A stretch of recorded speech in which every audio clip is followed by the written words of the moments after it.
Someone's been trying to get into this machine. You can see it there, line 6. We've got that one there. Line 3 too, look. 2 different IP addresses from the same user. And that one's gone through maximum authentication attempts. So one where the server kicked them out because they exceeded the number of tries. That's not a user who forgot their password. That's someone testing the lock-in away. Line 12. Connection closed by invalid user. Someone's trying to log into a database account that shouldn't be logging in over SSH. I think that's probing a little bit. So there's 3 suspicious lines, 3 suspicious events there within 12 lines. We can easily see that in there. Okay, but the problem we have is this file is thousands of lines long. And then couple that there, notice, line 15. Yeah, take a look at that one. Okay, it's corrupted. We've got no closing bracket. It's truncated. It's malformed. This line doesn't follow the rules that the other line follows. So if your parser assumes, rightly or wrongly, that every line is clean and going to behave, this line will do one of 2 things. Your script will crash, or you'll just silently end up with a load of rubbish in your output. I guess we'll never know which. See, this is the problem with parsers written against clean examples like this that I've pulled off the internet. These only work on those examples. And what we're trying to do here is not build a parser that works on just examples. Okay, we're building a parser that works on reality. Okay, so what exactly is it that we're trying to build? Okay, so we're going to have to plan things out a little bit first. Okay? And I think what we need to do is we need to develop a script. Okay? And I think we need to develop a script that accepts a file path from the person running the script, which in this case is the log file. 2, we need to check that that file actually exists. And if it does not, we say so loudly. We don't crash. 3, we open the file and read it 1 line at a time. And then for each line in that file, we decide, and it's up to us to decide, if this is interesting. In the sense that, does it contain some failed login data or invalid user attempts? If it is interesting, we pull out 3 things. We pull out the timestamp, the IP address, and the username. That's it. We throw away duplicates. Okay, that's the other thing we need. So if the same event appears twice, and we're looking at timestamps there with that, we only want it once. Okay, and then from here, in this case, we write the results to a CSV file with a specific set of column headers. Okay, so that's a bunch of problems. And as we're developing this, they are separate and individual problems. We're going to have to solve them one at a time in separate functions, and then we wire it all together at the end. If that feels like over-engineering to some degree, then okay, fair enough. For a script, it might be 80 lines or so, but it's not. It's how we're building things up that you can test, how you can debug it, how you can explain it to somebody else, and that includes yourself in week 3,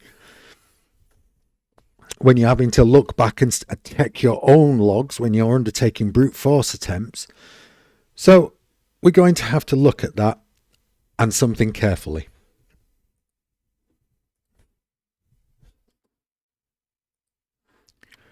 So, functions. What are they and why do we use them? Okay, so if it's been a while since you've done any functions, okay, or you've written any code or anything like that, okay, it might be worthwhile going over a few of the basics. So let's build this from scratch. Okay, so if you remember, a function is a named block of code that does one specific thing. Okay, you define it once and then you call it whenever you need to do something else. Okay, so a simple function might look like def greet name.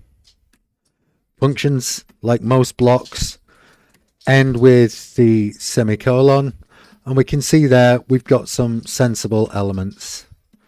Okay, so greet the user by name and we return the name. Okay, that's it. Okay, so def in this case, this is the Python keyword that means I'm defining a function. Greet is the name that I chose for the function. A name inside the parentheses. Okay, and there's that little helpful marker again. Okay, that tells us the output of this function is going to be a string. Okay, and then there's the return element itself. Okay, so this bracket, this name in the parentheses, that's the placeholder for whatever value gets passed into the function. So def, the function name, greet, the name I've given it, name the function that's passed into the parameters. So in this case, yeah, I can use that function and I can call that function, okay, whenever I want to. So let's say, for example, I call it under here, greet, okay, and it's expecting a string, so it's put world in there, but greet Benji. Oh.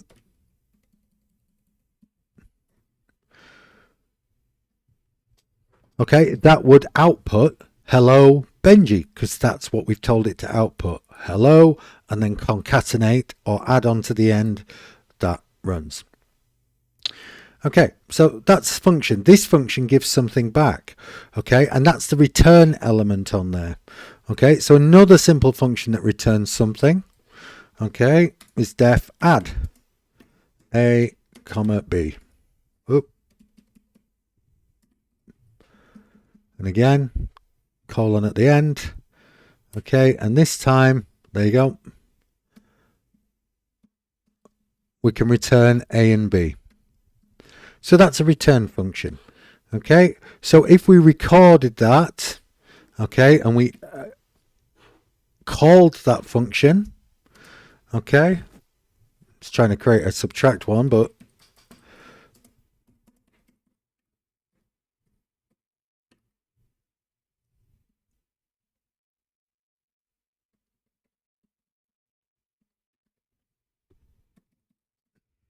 results escape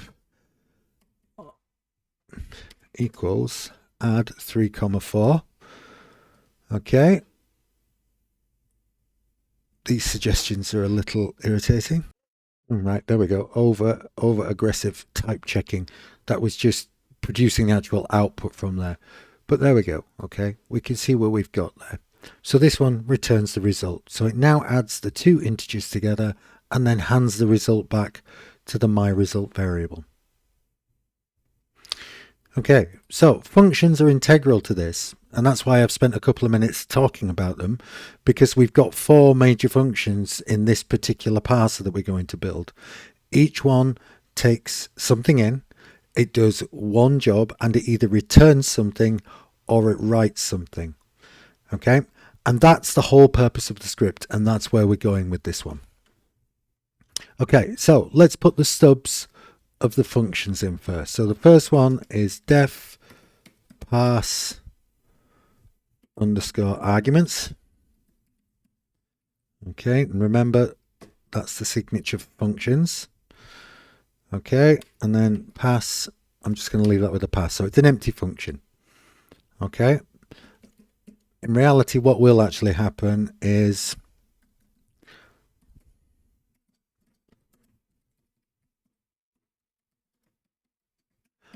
okay, this function will handle command line arguments. Okay, so that's function 1. The next function, okay, is to actually parse the log itself. Okay, and that will take a file path.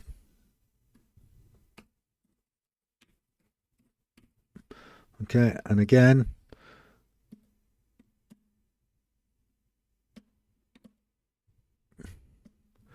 we'll take that just as a pass.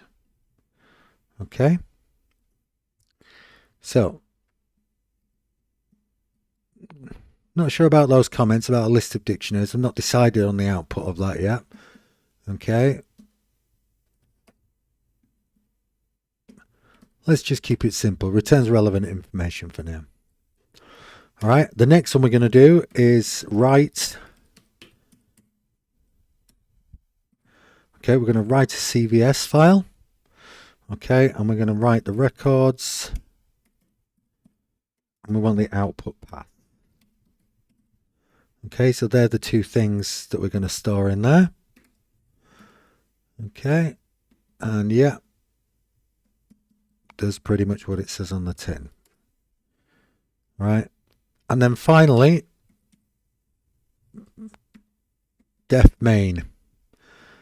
Okay. And I think that's a good comment there. Right. Okay. So that's it. That's our file. Okay. Ignore the line in 26. That's just ghosted. Okay, so there we go. There's our file. There's the functions of it. 4 functions, 4 jobs, nothing else. Just so you know, the triple speech marks, yeah, they're triple quoted strings under each of the lines. Those are called doc strings. They describe what the function does. They're not comments in the strictest sense, and Python stores them as part of the function, and some tools that can read them, yeah, such as when you're asking for help, and humans can read them. Okay, so they're almost like a thank you note to your future self to remind you what you've done. And also, if you remember, pass is the Python keyword that means do nothing. It's quite simply a placeholder. Yeah, so it's let us know that we don't have an empty function body. Okay, the indentation rules within Python itself actually demand that we put something there. So pass says, yeah, it's empty, it's meant to be, don't worry, we'll sort it out later. Okay, so those are our 4 functions.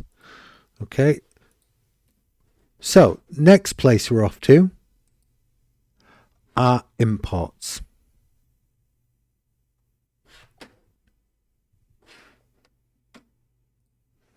Okay, so imports, right?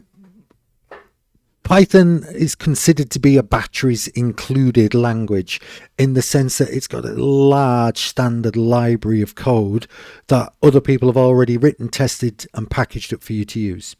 Okay, and you can download that into your system, and then you can import those into your program. Okay, so import, and these are some of the we needs. Argparse. Okay. Yep. Okay, import CBS.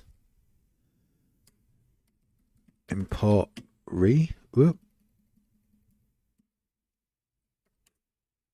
Okay, we'll come on to what these are in a second. Import sys. Okay. And then one of the other ones that we need is from pathlib import import path. Okay. All right, there we go.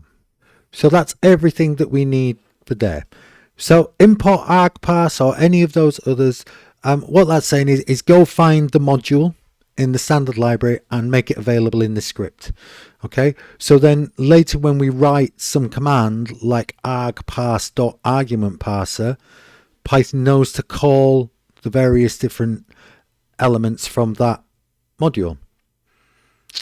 Okay, this one is slightly different. So what we're saying here is from pathlib import path. Okay, so instead of importing the entire pathlib module, we're just importing one specific class from it. Okay, in this case it's the path class, and we can use that then directly without having to write the full pathlib.path every time. Okay, so every import if you remember, it goes at the top of the file, not scattered through the code, not inside a function, at the top. Okay, this is a standard convention in Python, and anyone reading your code would immediately know what tools you're using and what kind of things are going to be within there your code. Okay. So let's have a look at argparse. Okay, because that's quite important, because one of the rules within the assignment brief is that we're not going to use the input function. Okay, so let's see where we are. Okay, so the first thing is within our code is that we need to know which file that we're going to parse. So the person running the script has to actually give us that information. Okay, so the wrong way to handle that would be file path equals input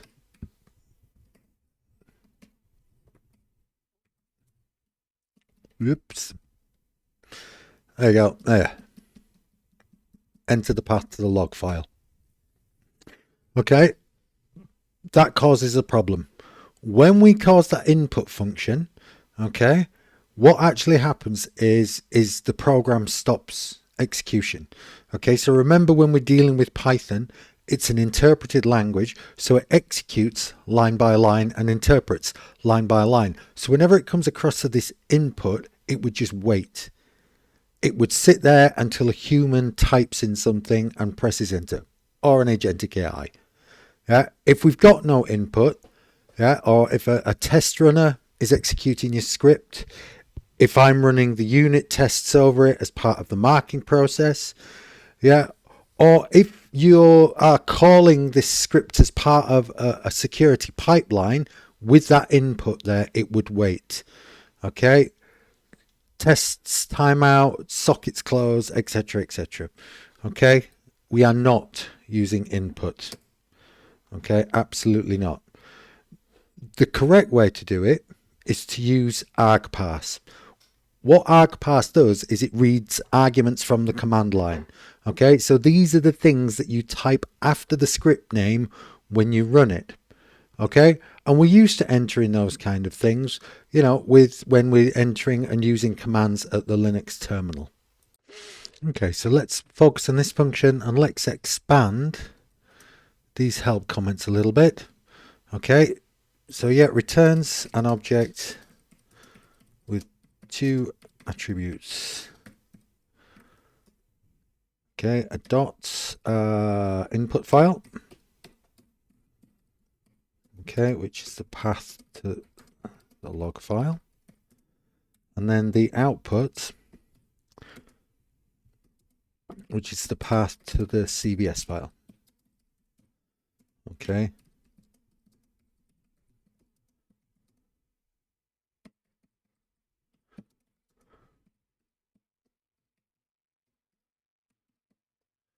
Right, okay, I think that's good enough there. That gives us some nice useful logs that we can use, or some help information, shall I say. Okay, let's get rid of this pass now. We don't need this. Okay, let's move into the first thing. So we're going to create the argument parser. So this is the object that knows how to read those command line elements. Okay, so parser equals argparse dot arguments parser. Okay, and then in here, yeah, description parses the log file and extracts relevant information. Okay, not quite true, but there we go.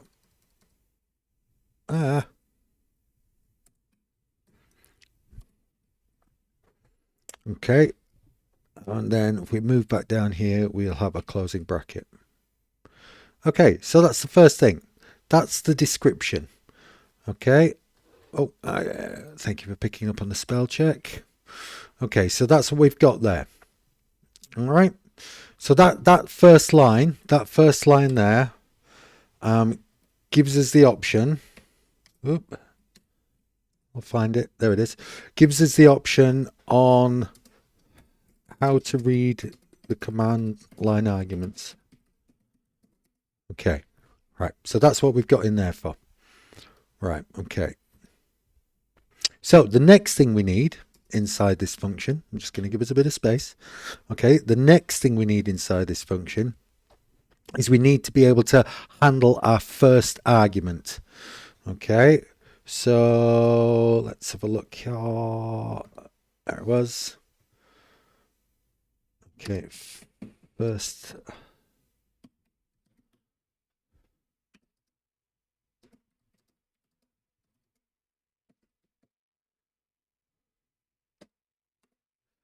Okay. Right, there are some rules with this. Okay, so when we're looking at the name, okay, we got here, all right, I'm going to call it something cool. So we're going to use our parser object, yeah, and I'm going to add an argument to it. Okay, we've got that there, look. Okay, and what I'm going to add into the argument, okay, is the input file. Okay, that's the input file. So this is the positional argument. Okay, this will understand that it's there and it needs to be positional. And the reason that we can infer that information, okay, is because it has no dashes. Okay, so if you remember, when we're messing around with our terminals, we normally call command lines often with 2 dashes, you know, such as, or one, you know, ls, not ls, that's not a great one, output minus file or something like that. Yeah, okay, those minus dashes we're not here. Okay, we're not using those in this context. Okay, and in this, there we are, that's actually quite nice, because in this we have got, okay, that one there. Okay, oh, this, see, the AI, it kind of takes the fun out of it in a way. All right, so that's what we've got there. So this is the path, that's the help thing. So if we put in minus help, okay, in our command name, it will bring us out this information. Okay, and like I've said, this is a pattern, so there's nothing unusual here with this stuff. Okay, you saw there that the IntelliSense within VS Code picked up on that. Okay, so yes, we're going to add in the second argument now.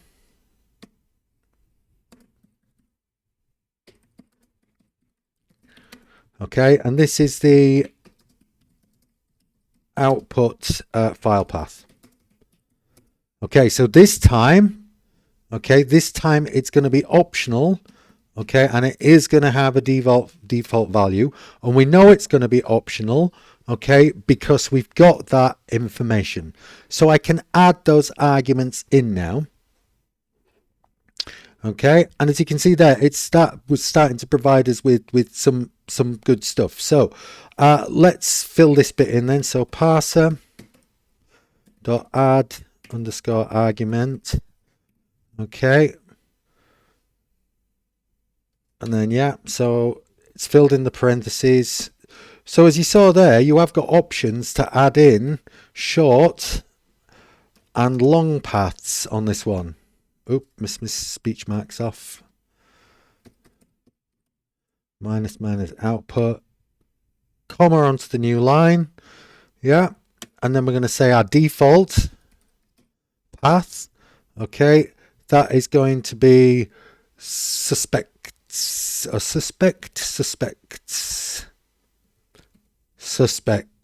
go with that. So default equals, and it's a string.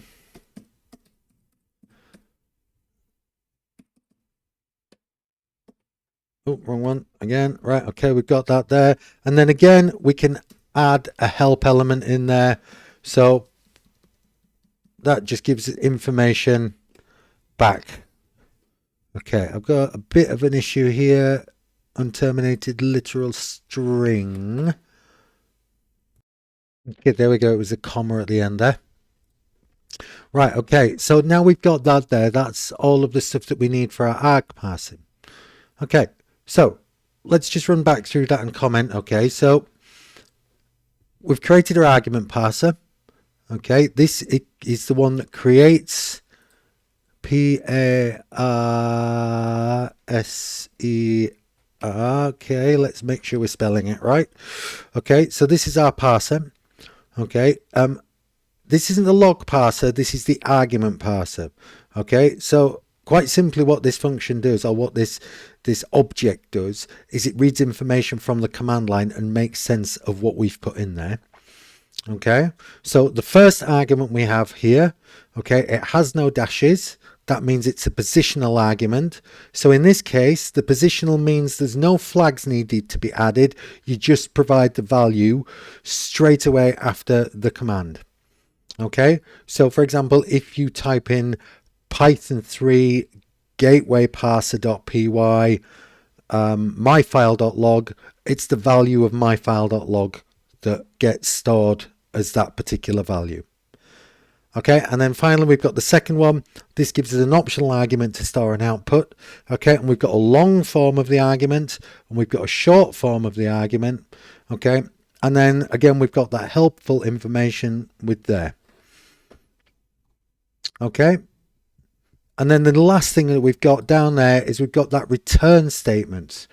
Okay, so that's the return statement down there, which in essence does the actual reading.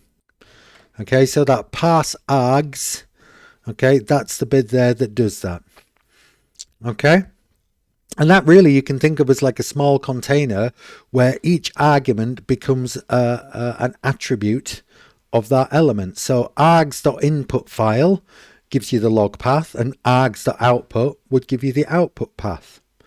Okay, right, let's see what we can do here with this. Okay, so let's open a terminal. Okay, and then let's check where I am. Okay, so Python 3, and then I'm in toolkits, task 1, and then it's gateway.parser. Okay, minus help. Okay, what have I got? Module not found, CVS. Yeah, okay, I should have seen that really. Okay, so what happens here is I've got this requirements.txt file, which has information about the libraries that we need. Okay, and in this case, these are the pre-approved ones. You can add others in there, okay, but only necessary. But I think these were the ones that are doers. Okay, so to utilize our requirements.txt. Okay, so what's that that's identified is there's no module called CVS. Okay, so we've got this file here. Like I said, this is the requirements file with the modules in there. Okay, so let's have a go. Pip install -r, and then that should be in the root of the project. It is requirements.txt. Okay.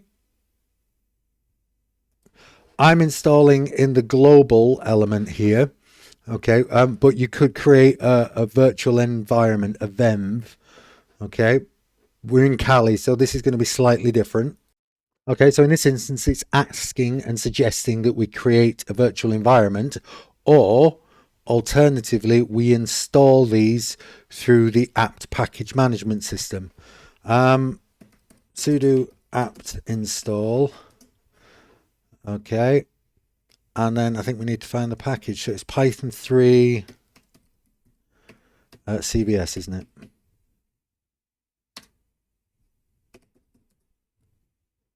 Okay, so we've not got that package. Let's just try a different spelling of it.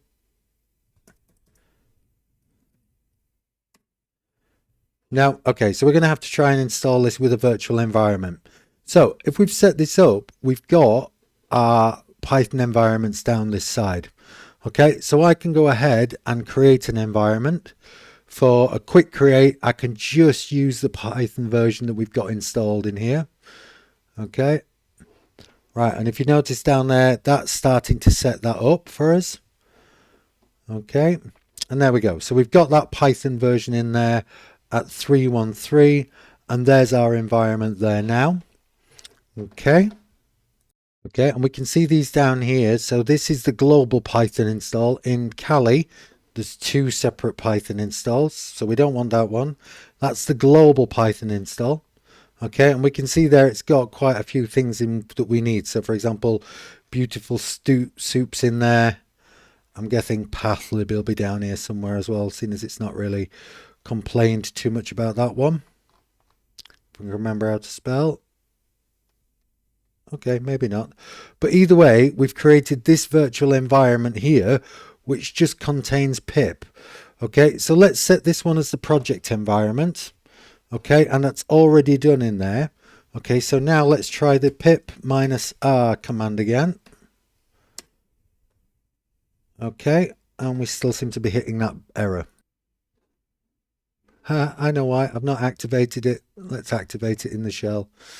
Okay, hopefully this should now tell us that we're inside of our Python shell there, and we can see it's used the command source home Kali repos .venv bin activate, and we can see our terminal shell has changed. Okay, we've got this .venv in front of it now. So now if we run that pip -r, pip install, isn't it? Yeah, pip install -r requirements.txt. Okay, so we've not got a version from CVS, so I must have put that one in one. Give me a second. Of course, it's not CVS, is it? It's CSV, comma separated values. Let me just check if I've made that mistake in the top of my evidence collector. CSV, that might help a little bit. Okay. Oh, yeah, there we go. Okay, now that I've spelt it right, that's a bit better. Okay, so what we're hoping to do is we're going to run this. Okay, so I'm in the directory now of the actual task collector. So we can go Python 3. Okay, gateway parser help. Okay, so let's hit that and nothing happens. Ah, we've got an empty main function, so that's why. Okay, so it should be args equals parse arguments. There we go. Okay, and we'll just leave that for now. We're not going to deal anything with that. Okay, I obviously can't spell for toffee. Right, okay, so hopefully let's save that now. And let's give it another go. Right, there we go. Hooray, we got there. Yeah, so this is giving us the usage. It's saying, you know, gateway parser -help -o output input file. So it's telling us there what our positional arguments are and what our options are. Okay, and that's the stuff that we've wrote in that file. Okay, so that allows us to actually create and utilize that file. Okay, so took a while to get there, but we got there, and this generates the help messages, okay, from those descriptions. Okay, so if I try and run it without, just so you can see, it's telling me what the usage actually is. Okay, so it's telling us that we need an input required in there. Okay, so if you do, or if the user forgets, there's a clear error telling them what needs to be added. Nothing's crashing, no horrible tracebacks, a human readable error. Okay, so to quickly recap then, all right, we've written one function so far. All this does is it reads our command line arguments and returns back the file paths. That's all it does. Okay, as we move on, the next function, okay, we'll start looking at opening files. And to do that, okay, we'll utilize pathlib.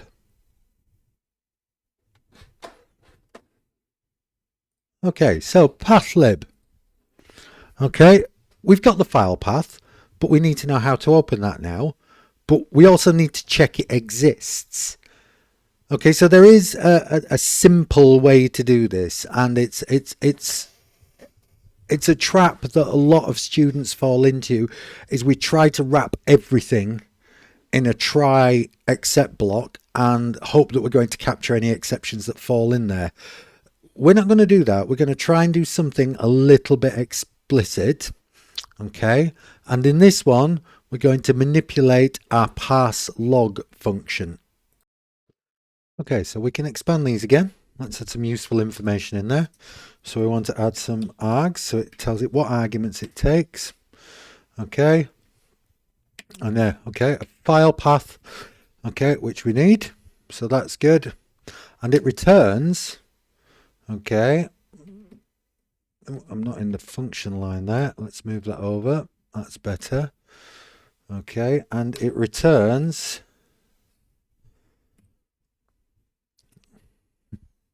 a list of dictionaries, one per suspicious event. Okay.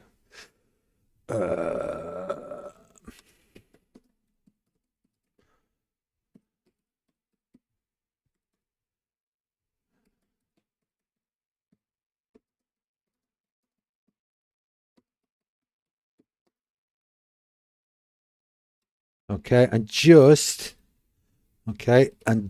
so we're aware of that, as you saw that part, each dictionary, oh, I can't type for toffee,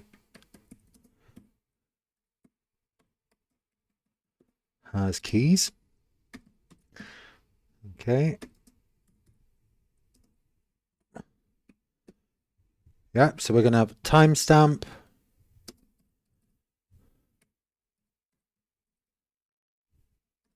IP address. And we're just going to go with, oh, sorry, user accounts. I put that in, yes. Okay, we need another one of them on there. And then, okay, so let's set up the arguments on there.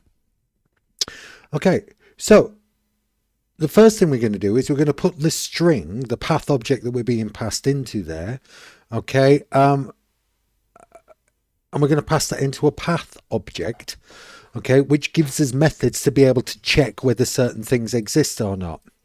Okay, so let's just put this in there. So path equals path, okay, and we can see there that's coming in quite nicely. Okay, we can take the pass out now. We don't need that in there. Okay, now what we're going to do here is we're now going to check and see whether or not the file exists. Okay, so if not path dot exists, okay, and we can see it's bringing that in there, look. Okay, we can then handle and we can control our errors, because what we're saying here is by using f strings we can embed output in there. Okay, and we can build in an error. So we're using our sysexit here, okay, which is the system's exit command. Okay, so let's just look at this a little bit more. Okay, so we're taking a plain string, whatever that may be, home student, logs, auth log, or whatever it is that you're going to put in there. Okay, what happens then? So this path object that we're creating here, it has methods. Okay, so we've got a method in it like exists and open. Okay, whereas if we're just handling with plain strings, it doesn't have that. Okay, so the path.exists returns true if the file is there and false if not. Okay, so we check that before we even try to open it, and if the file is missing, we tell the user to do so.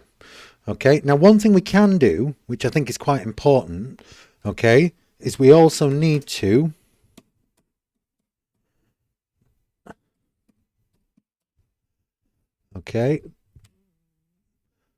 is send this to standard error.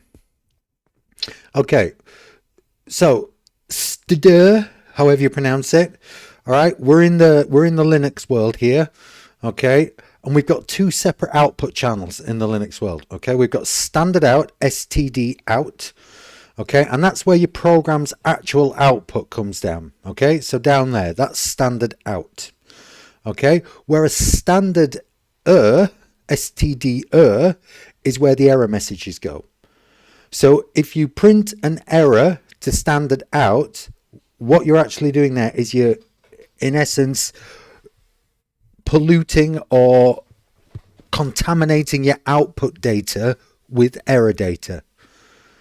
Okay, so if your script's output is being piped, say for example, to another script, or in our case where we're saving it to a CSV file, that if we didn't handle that message to standard error, okay, that would happen. So that bit we just added in there, that file equals sys.standard error, that's the part that redirects that print message into the error channel. Okay, and just as a quick recap really on F strings, okay, which we've got that F formatted at the front of it. As I said, anything inside the curly braces is evaluated as Python. Okay, so it's really quite a powerful element in there. And again, another thing which is definitely a Unix thing, although we PowerShell and such as the like are following this standard in a way, is that when a command line element exits successfully, okay, the exit code is 0, okay, and that's stored as an environment variable, okay, and anything other than 0 is an error. Okay, and that's something again that the unit tests and some of the marking scripts that we're going to be using will look for that.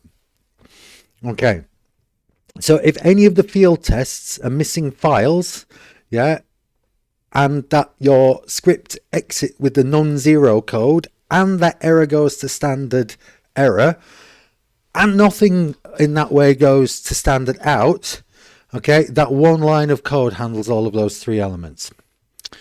Okay, so that's good. Now we've got some information in there with that.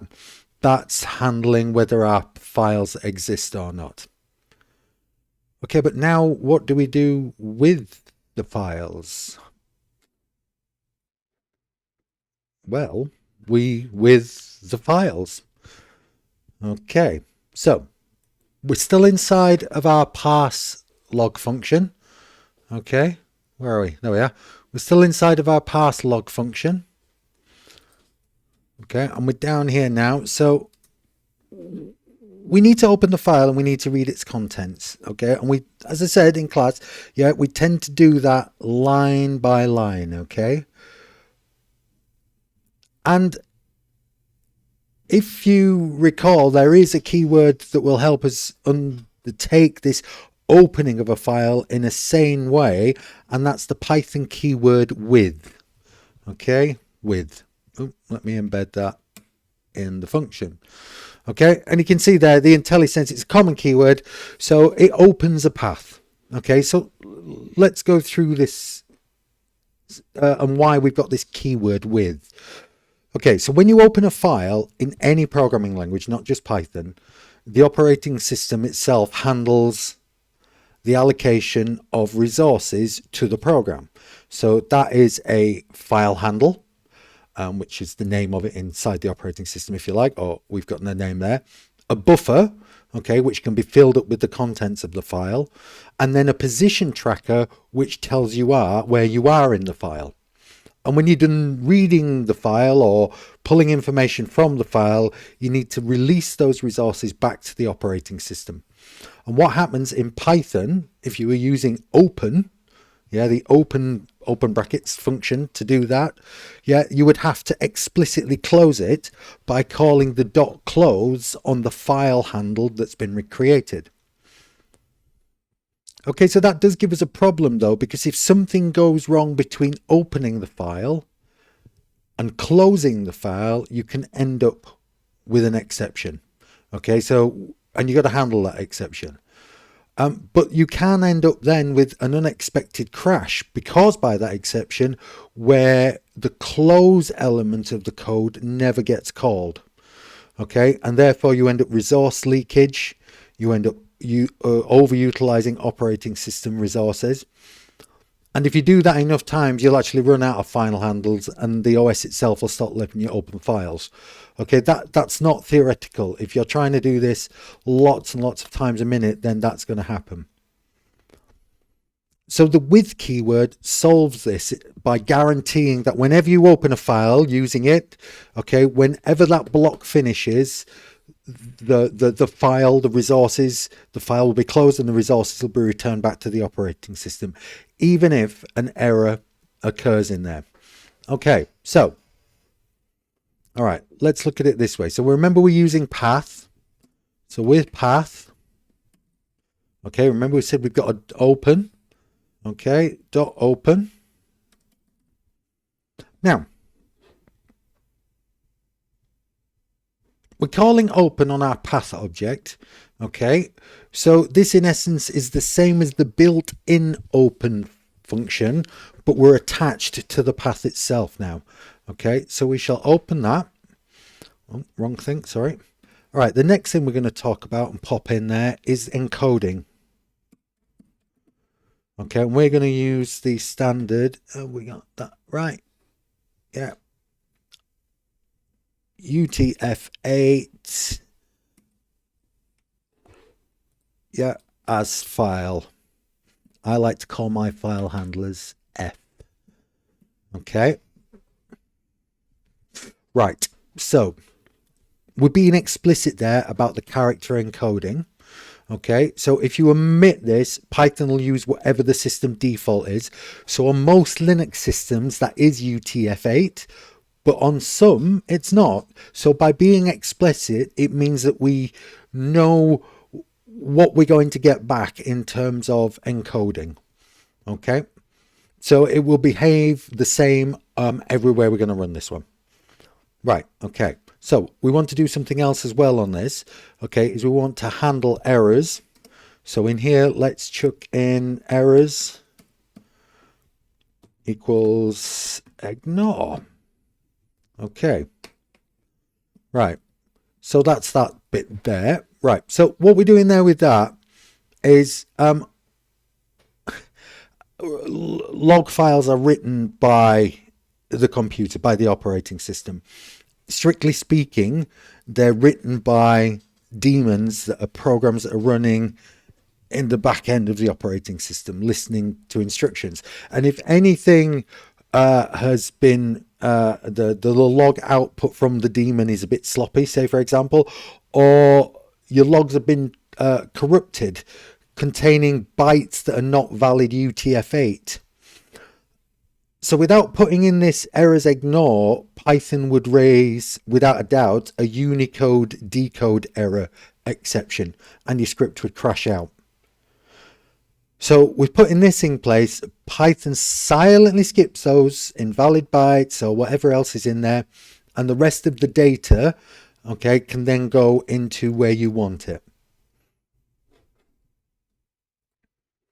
Okay, and then as I said, we're opening it as something. So you can call it whatever you like. I just use F.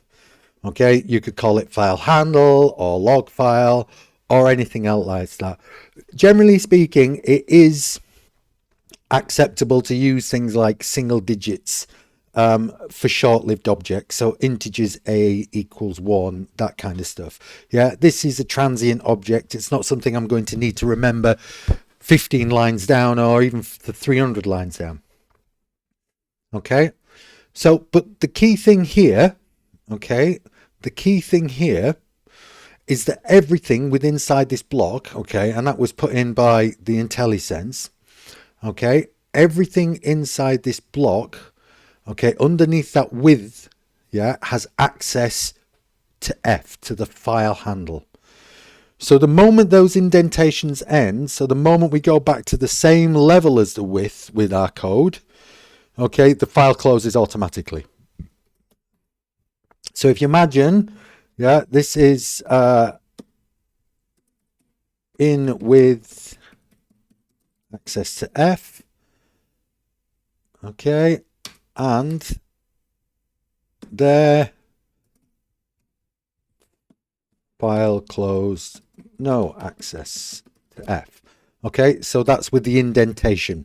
So that is within the if with block, that is without the with block. Right, okay, let's not confuse things because it's going to get confusing enough, because we now need to do something with this file. Okay.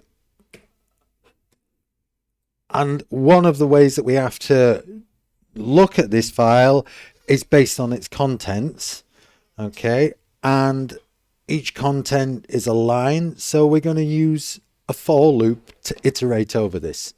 Okay. One line at a time across the file. Okay, so this is a nice little recap on for loops. Let's tidy things up a little bit. Okay, let's close that terminal because I don't really need it at the moment. Okay, and let's deal with that there. Right, okay, good. So now we're within our with block. Okay, so file objects themselves, so F in this case, it's iterable. So what that means is you can loop through it line by line. Each time around the loop, the file counter, okay, so remember we talked about that in resources, yeah, it has an index counter to tell you where you are in the file. In essence, that increases by 1, okay?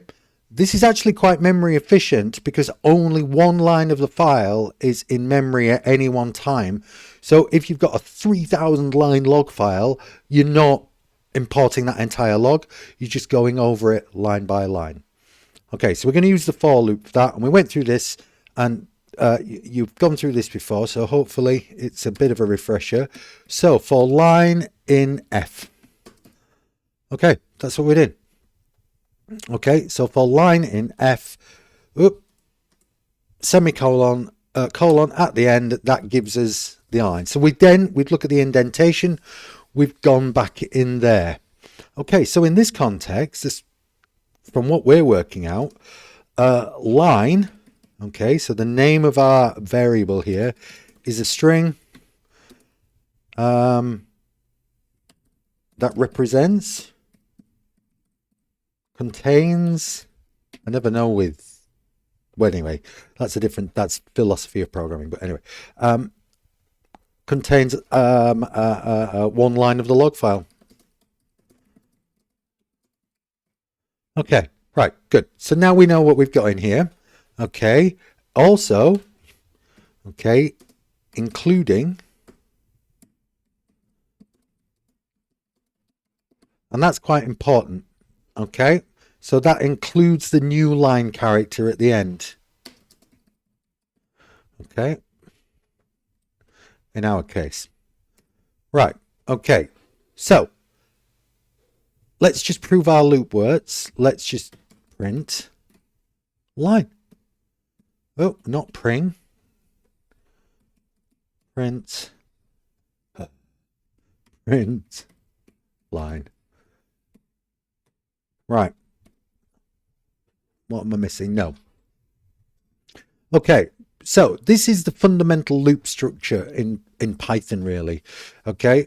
So the line is the variable, okay, that takes on the new value each time the loop runs. So this is every time the pointer increments 1 in the file, yeah, the line variable there, okay, goes up 1, okay.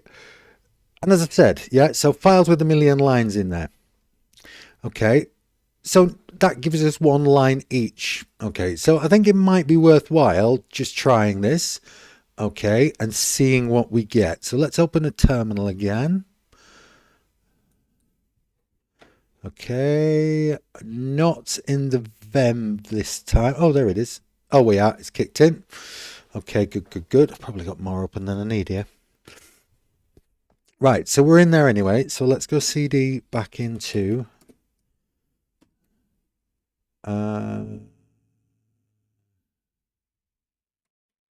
toolkit task 1 evidence collector. Okay, yeah, there we are. Gateway log and everything's in there. Okay, so let's try this. Python 3. Okay, and it's gateway, and again, if I don't put anything in there, it needs an input file. So in this case, the input file is going to be gateway demo.log. Okay, so gateway underscore demo.log. All right, and remember the out file is optional, but we've not written that code yet. So this should just iterate over it. Okay, nothing's happening there. What have I missed? I know what I missed. We haven't built it up into the main again. I keep forgetting about that when we're doing it this way. All right, okay. Well, we'll come back to that one. We'll come back to that one because I feel it's nice to move down things function by function. Okay, so that one there, that will print out, okay, every line of the file. Okay. Okay, and this is a bit kind of where we got up to. So the loop gives us a line every time we run that. And you're thinking, right, okay, I know what to do now. Yeah, because I've seen this before. This is what we've done. So if failed login attempt, failed something in line, yeah, extract the relevant information out, add it to the dictionary, job's done. Yeah, not actually bad. Not bad at all. Okay, and it would work to some degree. But it would just find the lines where you'd had that string in it. Okay, so in this in this example, failed login attempt was up there. Okay, so, but that's not what we need. Although it's tried to capture a record of the timestamps, okay, that's great, but that doesn't give us a lot. Okay, and as I said, how do we pull that data out of it? Okay, how do we pull that data out to put in the dictionary, okay, that IntelliSense here has started to build up for us? Okay, well, for that we need to look at regular expressions. Okay, and I know some of you are thinking why do we need regular expressions? We can just use grep. Well, grep is good. It's powerful. It's an absolute fundamental tool, okay, of the Unix command line. So I think what you got to look at is if you try this, and let's just open up a terminal here. Okay. All right, so this is just on a terminal or anything like that. Okay, let's make sure I'm in the right folder. Toolkit, task 1. Okay. Yep. Yeah, there's the gateway demo log at the top there, so we can see that one there. So let's work it out. Grep. Failed password.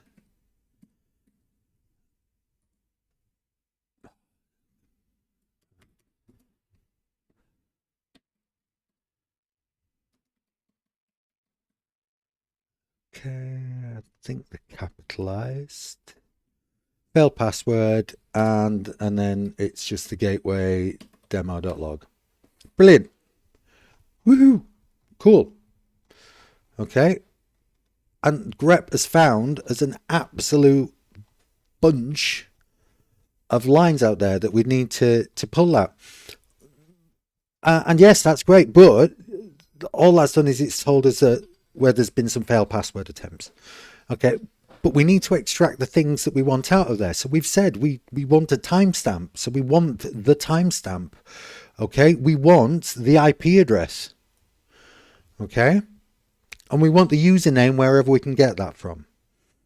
Okay, grep give us the entire line. So we would still have to do some processing on that. Okay, and there's a number of ways that we could do this. So we could literally count the number of characters in each string manually. Okay, are you going to do that for like 1,000 lines? No, I don't think so. And another thing to think about as well is IP addresses.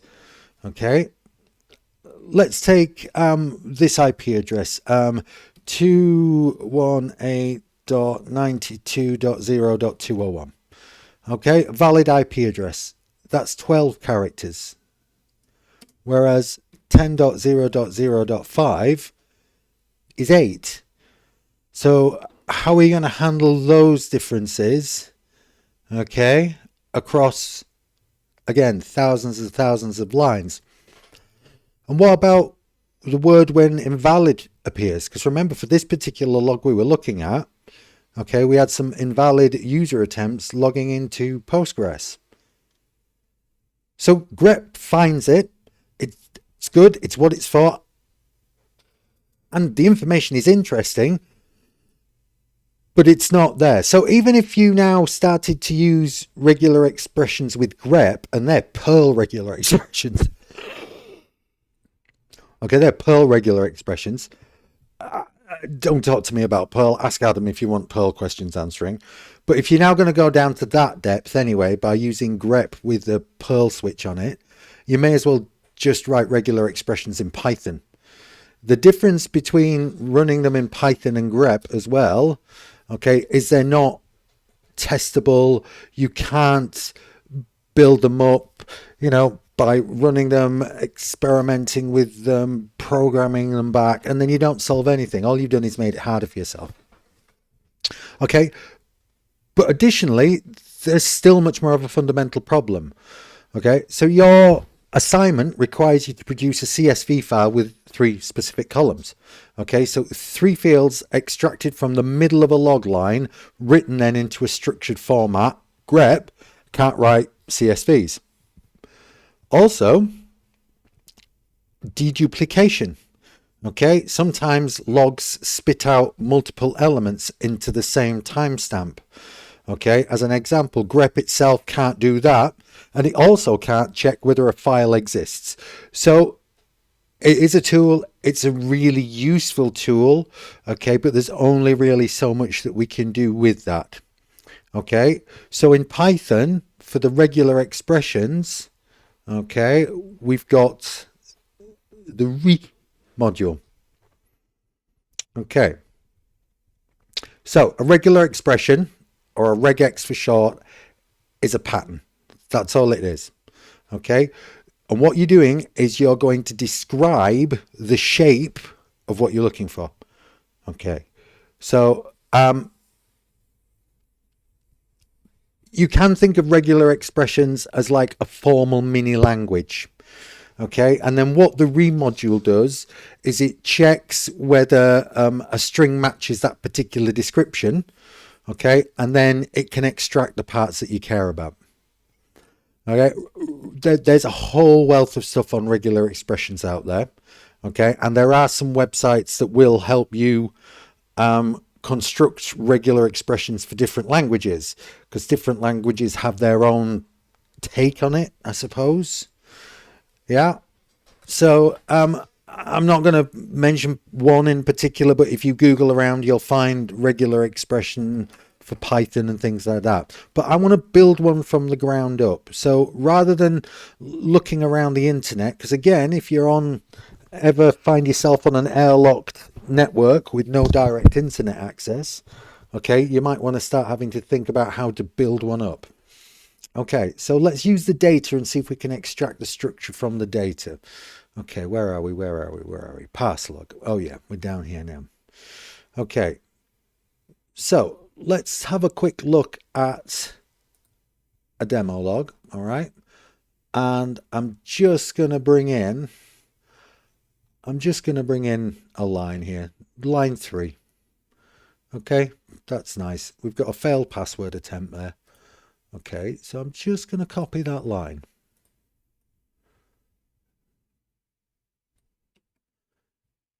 Close that down. Don't need you anymore either. Settings, you can go away. Okay, and let's just pop that in there. Okay. So let's just do this in here. What am I doing? I'm going to put you there. And then I'm just going to say line equals. All right, that would be really not very good Python programming. Right, so we've just got that in there. Let's just leave that as the string we've got there for the line. Okay. So the simplest possible regex we could go with is to find it. Okay. let's see if I can do this at the Python terminal. What do I need for this one?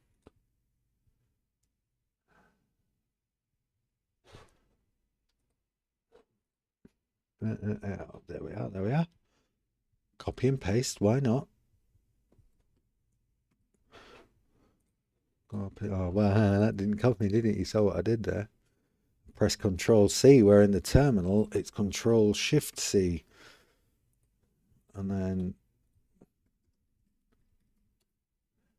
there we are. Yes, right. So that's put us in the virtual environment now. So I've got access to the libraries. So if I do Python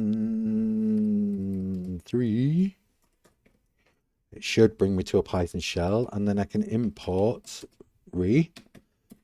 Okay, and then I can do line equals, right? I can go back into our demo line and I can pull out line 3 again. Still got that highlighted, we did. Okay. And then we can pop that into a string.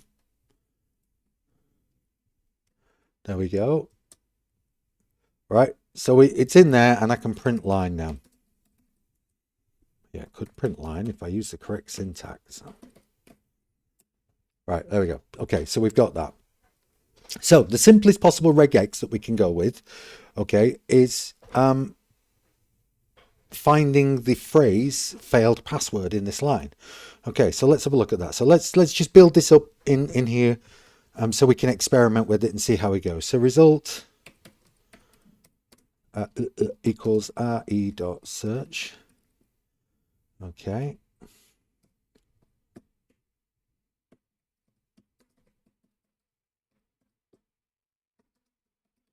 All right, and that's the variable that we're going to use in there. Okay, and then let me check that. Looks all right. We'll soon find out if it's not anyway. So print result. Nope, that won't work. That might work a little better. All right. Brilliant. Okay, and it's given us an output. Okay, it's found it. Okay, so that's cool. So the R in this case before the string there. Okay, the R there. Ooh, I made it bigger, which is what I wanted to do. Make it a bit bigger still. Okay, so the R there. Okay, at the start of the string. Okay, that means we're dealing with a raw string. So it tells Python not to interpret backslashes as escape characters or anything like that. Okay, and we'll come back to why that's important in a bit. But for now, always use that R at the start of your strings in regular expressions. Also note, most of the time I'm using single speech marks as well. Okay, not so important, but it's a good habit to get into. All right, okay. So, but look, I mean, that really didn't give us much more information than we were looking for when we were doing with grep. We found the phrase, but we didn't, again, extract anything from that. So let's look at what we need to extract and how we can do that now using regular expressions. Right, so the timestamp. Let's take a look at that one then. So there we go. Just highlight this in there. Okay. So it most definitely has a structure. Okay. We've got 4 digits, represents the year. We've got dash, represents the month. I'm guessing. Yeah. And then day. Okay. So that's 4 digits. So that's 4 digits, a dash, 2 digits, a dash, 2 digits, and then we've got the letter T, 2 digits, a colon, and so on and so on. Yeah. So we can see there's other information there as well, such as the time zone information, which we don't necessarily need. Okay, we can ignore that at this point. And that's the thing, when you're dealing with logs, it's down to you to decide what's important. Okay? And that's why we're also using regular expressions with this, because it allows you to build up your own little library of pattern matching stuff. Okay, so let's go through this and let's have a look at this. Okay, so there are certain characters, okay, which represent, let's make that a little bit bigger, okay. Not that. Okay, which represent certain aspects of it. Okay, so let's do this now. Okay, tell you what, let's dive back into Python. Well, no, let's do this now, build it up, and then we'll add it back into the Python file. Okay, so let's change our result. So this should be there, it's still in. Yeah, result's still there. Okay, and this time we're going to change it, and we're going to use the remodule, which I imported at the top. Okay, so this is me actually using the live interpreter inside Python. Okay, and that allows me to experiment and test things. Okay, so it's very useful, and this is again is another reason why we're using Python, is you can test this stuff at the command line quite quickly. So search, okay, and then we're going to have another raw string. Okay, but we're going to use some of the characters here now from this. Okay, so let's use \d. Okay, close that off, and we're going to interact on our line, and then close that now. Okay.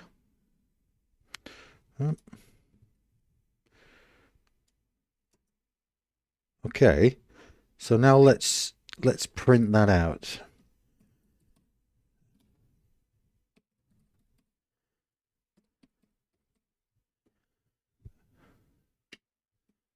And it's double bracketed, so we've got that one in there. Okay, let's see what we've got now when we do that. Oh, I've got an error.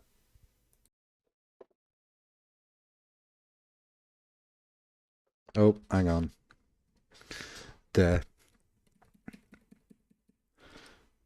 It's the wrong slashes, Gromit. Where are we on this one? There we are, American keyboard. Okay. That should change that result, and then we should be able to pull that one back. There we are, 2. Okay, so that's the first digit. The first digit it found. Okay. And that's right. There it is, there. Okay. So that's the first digit it found. Okay, then what we can do is we can group that now anyway, not a group as such, but because we're using that down there in the command. Okay, but what we say is we can look for a group of 4 digits. So this starts to match our pattern a little bit now. Okay, these go inside curly braces. Remember, you've got to think of regex as their own little language.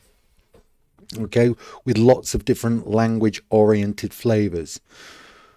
Okay, so let's do that again. Okay, 2024. Okay, and we can see now that we're building this up. Okay, so we can build this up as we go along now by looking at the pattern that we've got there, and we can build this into collecting the full timestamp. Okay, so okay, let's dive back into our Python. Okay, and now let's so let's put this over here. Okay, and we'll dive back into our Python. Okay, and we can now start to build this up again in here. Okay, so let's build this up now as our full element. Okay, so let's just think about it. We can build this up and we can assign this as a string. Okay, so let's just look at this, and we can do timestamp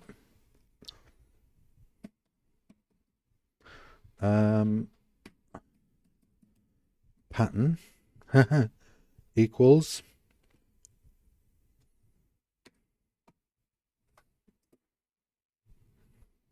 okay, and again we're going to use a raw string. Oh, wrong way around. Raw string. Right. It's already started to do it for us, look, as we can see, because IntelliSense has pulled that information out from there. Okay, so let's just look and check that. Okay, because again, now I'm being critical of what IntelliSense and AI has done in this context.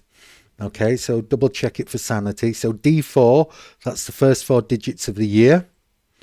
Okay, D2, yeah, so digit 2 after the hash, the hyphen. D2, that gives us the month. Okay, a literal dash, then another digit is 2. Okay, that gives us the day. Okay, then we've got the literal letter T after the day, so we need to deal with that. Okay, so we've got that there. Then we've got another 2 after that, which is the 2 digits for the hour, then the 2 digits for the minutes, okay, and then the 2 digits for the seconds as we go along. Okay, so I think we're good there. Have I got one too many 2s on there? I think I have, you know, with that.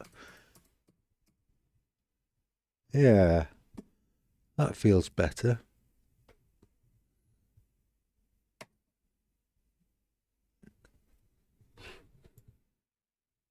So let's double check that one. No, I still think there's one there too many.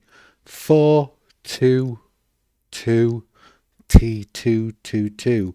So 4, 2, 2, T, and then 2, 2, 2. Okay, and then we've got the literal plus there, which we don't want. We don't need the time code. Okay, I think that makes sense. Okay, all right, so there we go.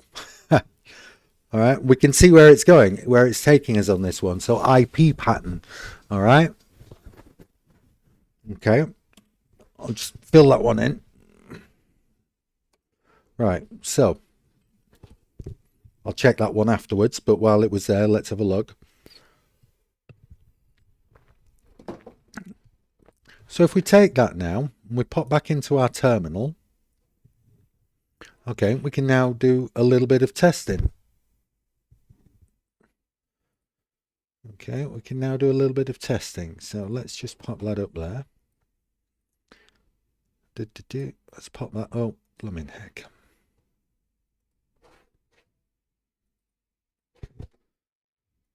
Okay, so if we take our timestamp pattern, okay, just copy that. Okay, into terminal. Okay, paste that in. Okay, so we've got the timestamp pattern there. Okay, now what we can do is we can use the search element again. Okay, so, and we can put that search element into a variable. So match, okay, equals read.search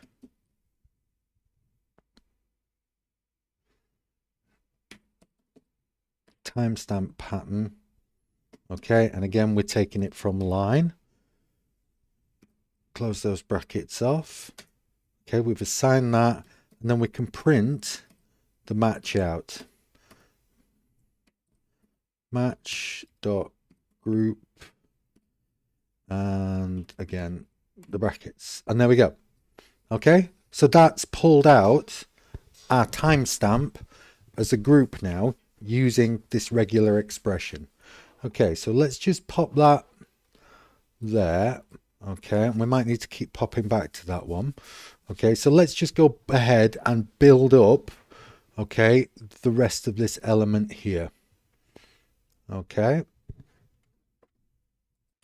Okay, so we can get rid of the line, okay, because we only brought that in as an example. That's the line that we're going to be working on. So that's our timestamp pattern, okay, which we sanity checked against the line. We haven't actually sanity checked the IP addresses yet. Okay, so this is what the IntelliSense put in. Okay, I'm going to take that out because that was a literal string from. Okay, that was a literal string from. So it's looking in our demo log file. okay, it's pulling out that bit from. Okay, so actually, yeah, I suppose that's quite a sane thing to pop in there. But let's just check the elements first. Okay, so we know our IP address structure. Okay, we've got 1 to 3 digits, a dot, 1 to 3 digits, a dot, and then 1 to 3 digits. Okay, and we can see that there. So we've got this structure here nicely. Although again, there's something weird. Oh, this slash, yes, looking for a subnet mask. Okay, so let's just look down and check our IP pattern. In fact, I should probably bring that line back in so we can double check. Let's just pull that back in. Okay, so this is what we're trying to get at here in this case. Okay, so let's look at that. Okay, so in this context, yeah, we're looking for between 1 and 3 digits, and that's what this means now in the curly braces. Okay, so IP addresses are measured in octets that can be 1 digit, yeah, 2 digits. So think of a 5, 12, 188. So that's what we've got. Okay, and this handles that one. Okay, then we've got an actual escape file, an escape character in there. So the backslash dot, okay, the backslash dot escapes the dot. Okay, so without it in this context, yeah, without it in this context, the dot in a regular expression means match any character. So with the backslash dot, okay, as we can see there, it means match that as an actual dot char, if you like, if we were thinking of it as an individual character. Okay, so without this, your pattern matching starts to match things that are not IP addresses. Okay, right, so let's have a look at that one there then. You can, and you probably will see, slightly different documentation on how to do this. Okay, and just let me show you. Like I said, these are patterns. Okay. Okay, so the IntelliSense is pulling back that one, but there is a shortcut pattern, which you've seen a lot of documentation. Yeah, I certainly saw it a couple of times when I was pulling this one in. \D. Okay, put the R in the right place. \D, and then we start off with the same thing. So with the 1 to 3. And then this time we chuck in some brackets, a question mark, okay, which we're basically creating a group here with this, okay, and then we're creating this group which is going to look like an escaped dot, okay, the digit, okay, and then again the 1 to 3 bracketing. Okay, and I think that should close that off. And then, yes, we need the 3 in the curlies. Has it picked up something? Yeah, I missed the semicolon, the colon out there. Right, okay. So this is a quicker way of doing it.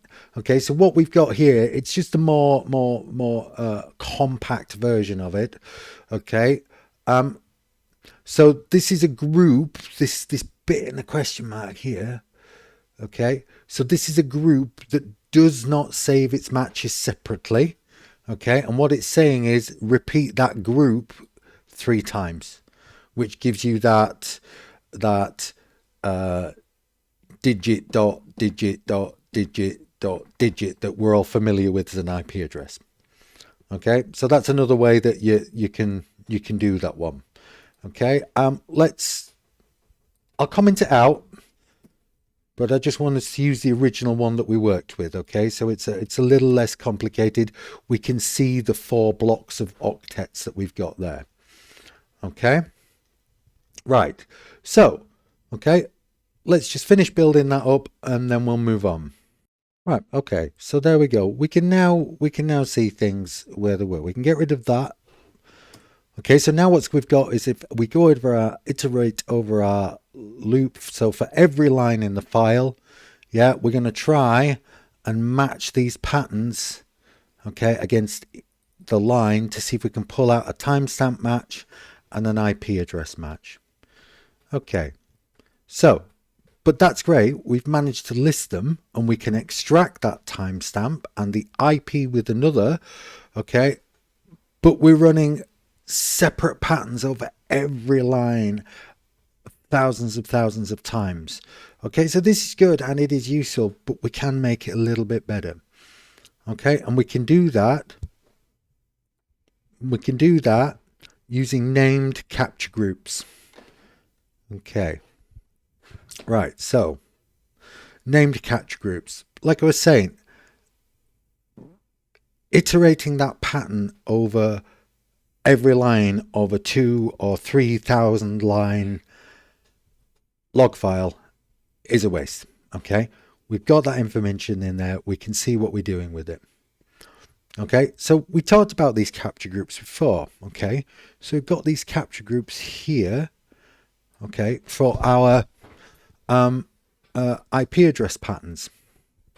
Okay, so the open bracket gives us the start of the group, and then we can name that group within there. Okay, so a named capture group in this context, it goes further because what we're doing is we're giving a label to it. So anything retrieved by that, okay, has a label. All right, so let's build one up for the year pattern, okay, and then we can contrast the two. Okay, so year pattern, okay, whoop. All right, again, we're going to use a raw string. So that should give us a hint. And now we'll build up the group there. So again, we're following that element. Okay, and this time we've got the P up in there. Okay, so this gives us the name of a group now, right? So in the brackets, we're going to put year. So that's giving us a label now. Okay, and that label is going to look for the year, which is D4. There we are. Oh, it nearly had it. It nearly had it. Yeah, there we are. Oh, yeah, and that's the next line we've got coming. So look now, we've got the element of that element of our timestamp. Okay, so we can now interact with that one. We can now interact with that one directly with, just as an example, print match group.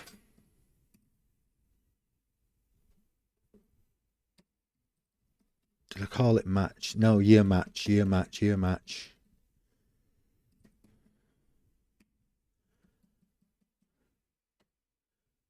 Yeah, there we go. Look, you see, it's found it. IntelliSense picked that up. All right, okay. So that would then output 2024. Okay, so what we've done is we've taken our regular expressions, okay, and we're simplifying them down and giving them labels. So now we've got the year. Okay, so that capture group is really useful. Okay, so now we can really build a full pattern, okay, which captures this in 3 named capture groups. Okay, and we can compile that in essence, okay, and we can look for the various different things that we want. Okay, so just a second then while I type this lot in. Okay.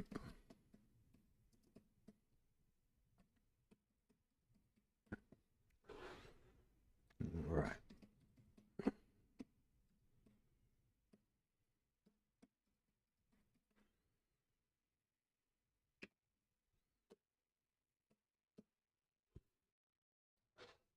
Okay, there we go. Let's chuck the full pattern in there. All right, so let's look through this because it looks quite complicated, but there's a lot going on here, which is very useful. So recompile. Okay, you need to remember this one. So instead of writing research pattern string as we have here, yeah, every time we've been using it in test, yeah, we can compile the pattern once into a reusable object. Okay, so if you put the pattern string line inside the loop, all of these things would happen 1,000 times. Yeah. So remember, that would use up a lot of resources, whereas Python recompiles that pattern there in all of these thousands of times. So when we're using the compile object here, yeah, you can reuse it for a whole number of lines. Yeah. So for this 10 lines of code or whatever we've got here, okay, that makes a difference over tens of thousands of lines of code if you're trying to think of it that way. Okay. All right. So although this looks complicated and it's written over several lines, Python itself automatically joins string literals together, okay, with white space in between them. Okay, so in this case, Python would turn this into one pattern. I've broken it up like this to allow us to put comments in. Okay, so we can see what we've got there. Okay, right. So the first one, the first pattern, group 1, the timestamp. This is our timestamp pattern. Okay, we've put that in a capture group and we've called it timestamp. Okay, and when we were testing that at the terminal a few minutes ago, we've put everything in there that we've built in with that one. Okay, so the next thing we've got, yeah, is we've got the question mark. So these 3 characters here. Okay, each is doing something different. And again, yeah, you got to think about your regex flavor for this. But in this context, the dot means match any character except a new line. The star in regex is 0 or more than one of them. And the question mark is non-greedy. In other words, take the minimum number of characters that allows the rest of the pattern to match. Okay. Again, you might hear this if you're looking at regular expressions, that some regular expressions are greedy. Okay, and if we didn't have the question mark there, all right, so if we just had the dot star, okay, that would suck in everything up to the last possible point where the rest of the pattern could still match. Okay, which might not be exactly where you want it to be.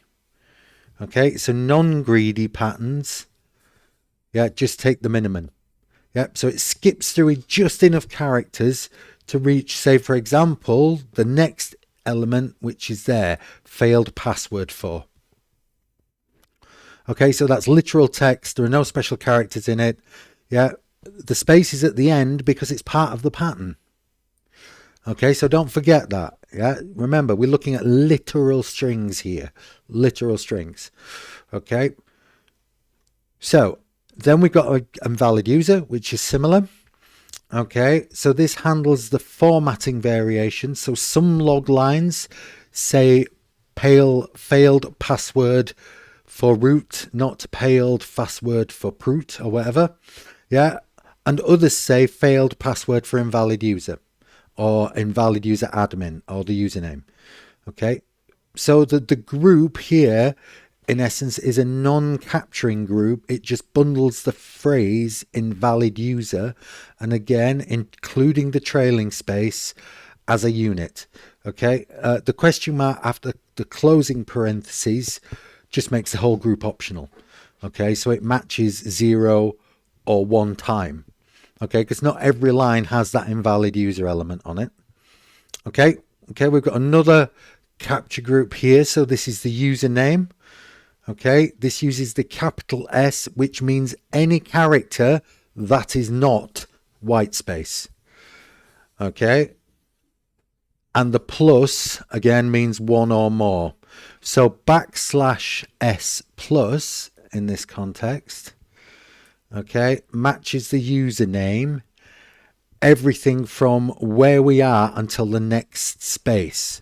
So for admin, it captures admin, ADMIN, and for root, it captures root, ROOT. One's 5 characters, one's 4 characters. Okay, again, this is a literal string, so it's just from, handling that text. And then our IP pattern, as we have done before, except this time we've wrapped it up in the IP address group. Okay, so now let's just take this pattern, copy, dive back into our Python. Let's just pop it back in there. Has that accepted it? It's not. Error. Pattern equals, not pattern dot.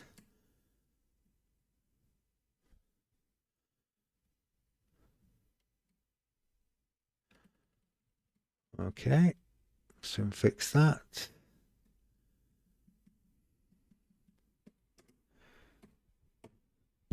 See, good job, I checked that. That's not right. I think that's got it in there. Okay. Right. Okay, I think that's fixed it. So what do we call it? Pattern, wasn't it? So this time we can use match just for testing equals pattern. That should be there, not pass pattern. I would have thought it would have taken it. P-A-T-T-E-R-N. Pattern. Oh, maybe it's not. Dot search. I don't think we've got it in right. Let's just check that again. Pattern.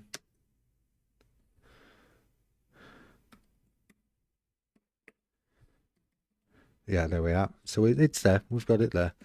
So match equals pattern dot search, and then we're going to do line, which is the one we popped into memory. Let's run that. Okay, and then print.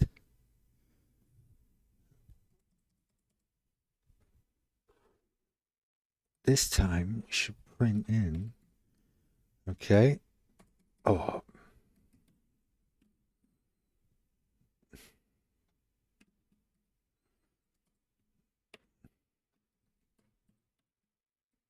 Look, print timestamp. Okay, and then we can build up the pattern as we need to. Okay, where we can match the groups together.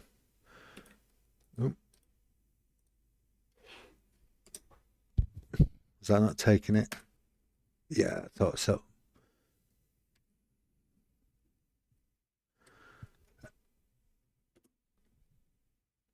Let's try that. There we are. Okay, so timestamp. Yeah, and then it's printed our match group. Okay, so this is how we can now pull information in there. So to translate that back into our Python file here, so okay, so I'm gonna just tidy up a little bit. Okay, get rid of that. Okay, so as we can see there now, yeah, match pattern, we're going to search on the line. Okay, and what we can say now is if match, okay, if match, and then we can pull this lot in to initially, let's just print them out. Okay, that string that we used before.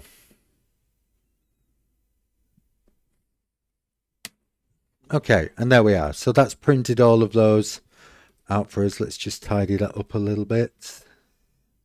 Oh no, it's a string, isn't it? Right, okay. Let's just leave that there then for now. Right, okay, so that's how we've got that. So if match in this case, okay, tells us what's what, it's extracted that information out because we're matching a pattern and it's reading along the line to match the pattern. So this is something, this detail and this building up of using a pattern and then using it again and again and again is something that grep can't do. Yeah, especially when information moves around the line of the string and everything else. Okay, and if you notice as well, yeah, the if match, it should return none if the pattern doesn't match that. So if we try to call the group on a non-object, Python would crash with an attribute error, but the if match presents that. So for lines that do not match, as in the noise and not the evidence, okay, we wouldn't want to corrupt any entries. So match is none if the block is skipped, and we just move on. No crash, no clean, no anger, nothing like that. Okay, so where are we now? We've got one compiled regular expression that extracts timestamp, username, and IP address from a failed password line. We've tested it. We've looked at it in Python in the command line. Okay, and it works, right? So we've got a good idea of that, what's happening there. The next log format that we're going to move on to, okay, the invalid users lines, we've got those. Okay, so now we can start really assembling a loop. So let's just delve into this one a little bit more. Okay, the pattern variation problem, right? And we started to hint at this a moment or two ago, okay, where we were looking at the invalid user. Okay, so let's think about this. If we have a line on our log file, okay, and I'm just gonna save a little bit of time. Just gonna drop that in there. Okay, so this is a second line. Okay, so we've got this invalid user element in this line. Okay, so that's in there now. So if I try to do, okay, let's try and do match 2 equals pattern.search. Okay, pattern.search at line 2. Close that off. And then print match 2. Okay, none. Okay, none. The pattern did not match. Okay, and that's what I was saying earlier on. Yeah, so if we're doing this and if match is none, the block is skipped, so we can ignore that. But this time this pattern has got information in we want to use there. Okay, so this failed because those words, failed password 4, aren't in this line. The structure of the line is completely different. Same conceptual event. Somebody tried to log in with a username that does not exist in the system, but we've got a different message format with different words. Okay, and this is the challenging thing about it. Okay, and this is the reality of log parsing. Different systems, different daemon versions, different application layer elements are pushing out the same information possibly in 2 or 3 different ways. Okay, and the parser that only handles one format is going to ignore a whole bunch of other information. So there's 2 approaches. The first approach is to write one enormous pattern with alteration that tries to cover both. Okay, and that can get messy real quick if you can imagine about it. Okay, it's also difficult to debug. The second option is to write 2 separate patterns, one per format, and then try both of them against the line. Okay, so I think I'm going to go with the 2 patterned option because it's actually easier and it's actually clearer. Okay, so let's dive back into our Python code. Okay, and now what I'm going to do, okay, is for this one at the top here. All right, this one at the top here, I'm going to call it failed password. Okay. So that's now turning that failed password object. Yeah. Oh.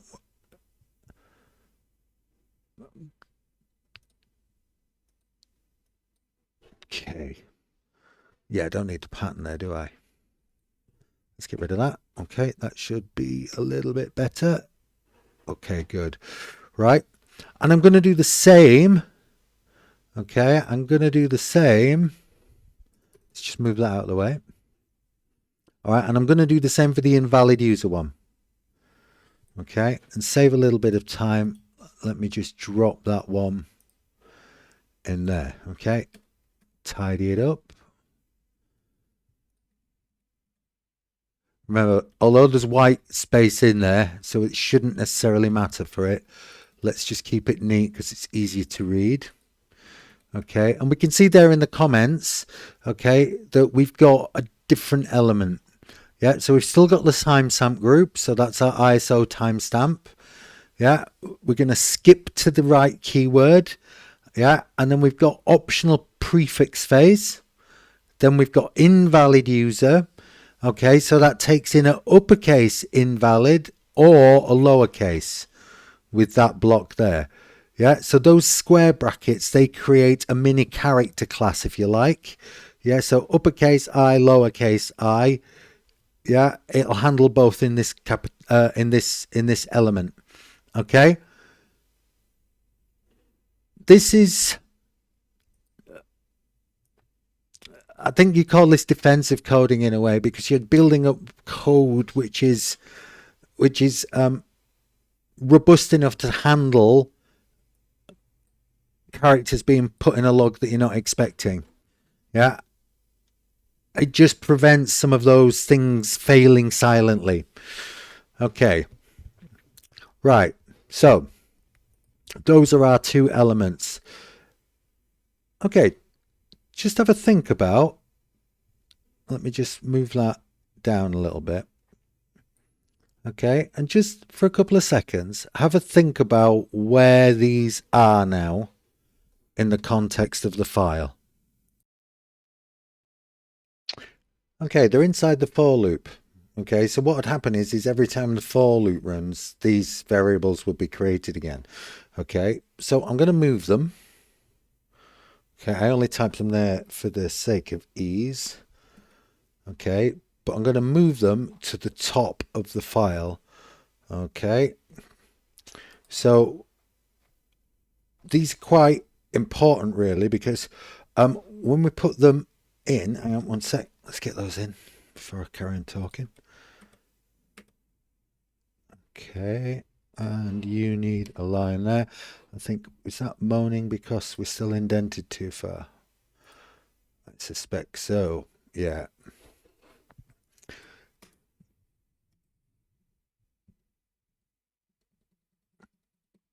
I'll tidy that up in a minute, because again, with them being string literals, it doesn't matter, but I'll tidy that up in a second. Okay, but we've put them here, okay, because they want to be on the module level. Okay, so we put these up above the functions because then they're read and created, if you like, they're interpreted and created, okay, when the module loads, and then they're available throughout the module. Okay, also you might have noticed as well that these are in uppercase. Okay, that's standard for when something is a constant and isn't going to change. So our compiled strings here, once we've done that, okay, our compiled regular expressions, they aren't going to change. Okay, and they're useful as well, okay, because they're helpful in us looking back at the information. Okay, right, so let's take this one. Okay, and let's go back into the terminal. All right, let's just paste that in there.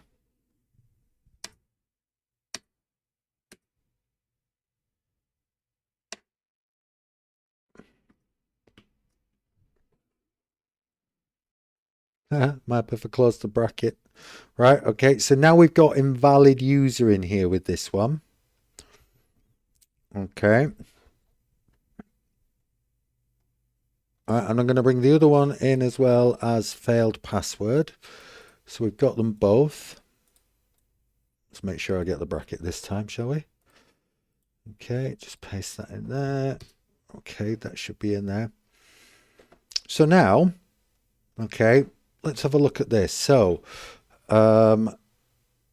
we've used match, haven't we? So M1. Okay.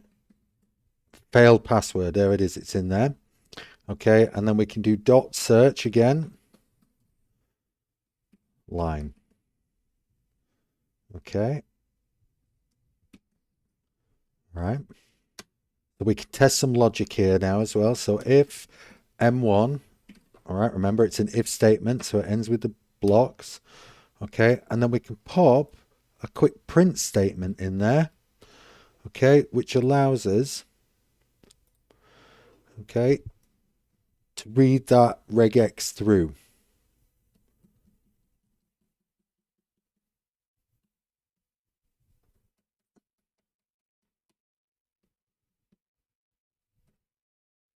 That should just be it there. I might get an indentation error there.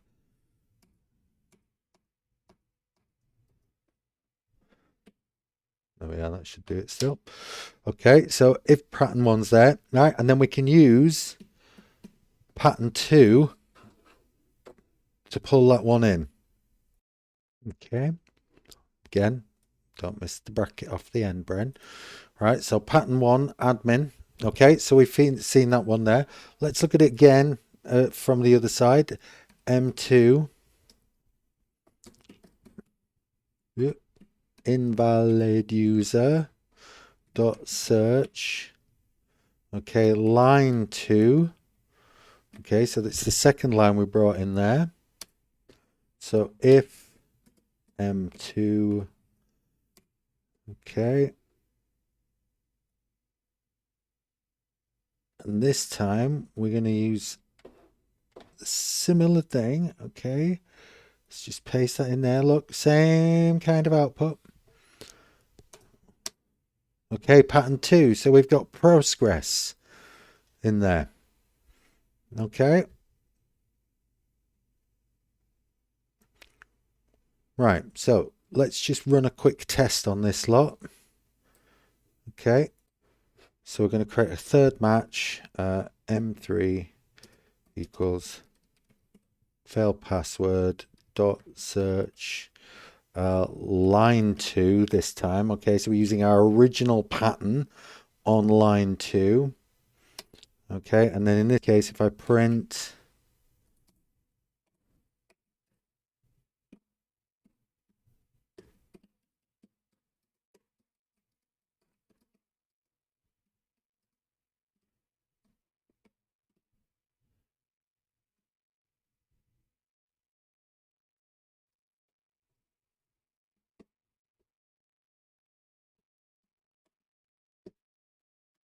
still did it. Right, there we are.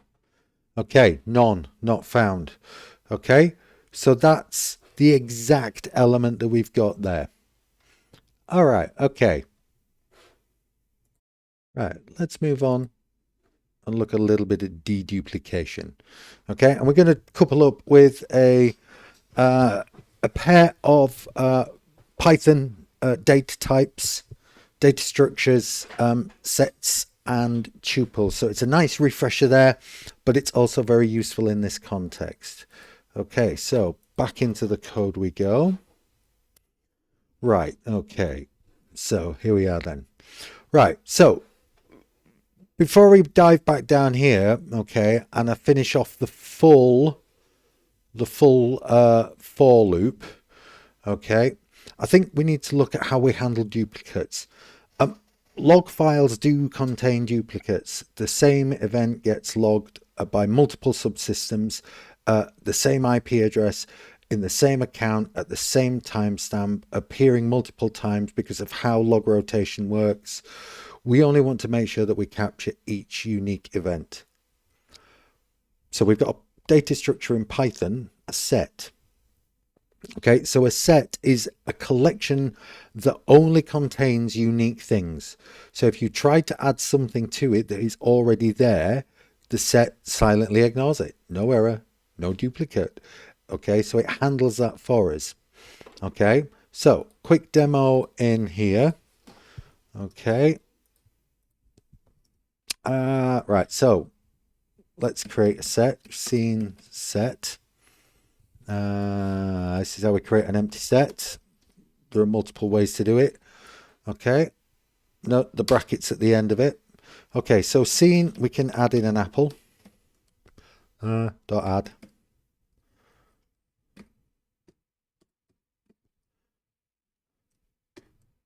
Apple. Okay. And then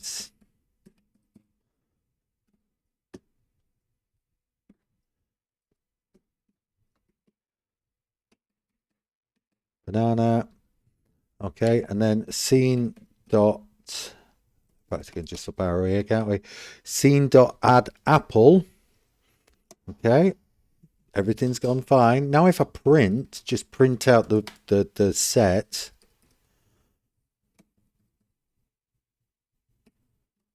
Okay, we've only got apple and banana. We've only got 2 items. If I print its length,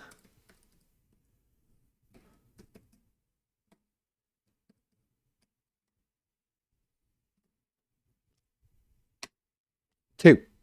Okay, and because it's a set and we're kind of dealing with, in essence, Boolean logic here. So if you think about your Venn diagrams and whether things belong to a set or not, okay, so we can check this stuff. So print apple in, using the in keyword, scene. Okay. And that returns true. If we change that and we pop cherry in there, false. Okay. So what we're going to do is we're going to use a set to kind of use this to track which events we've already seen. Okay. But sets have those rules. Okay. So their elements must be a hash table. Okay. And we've seen hash tables before.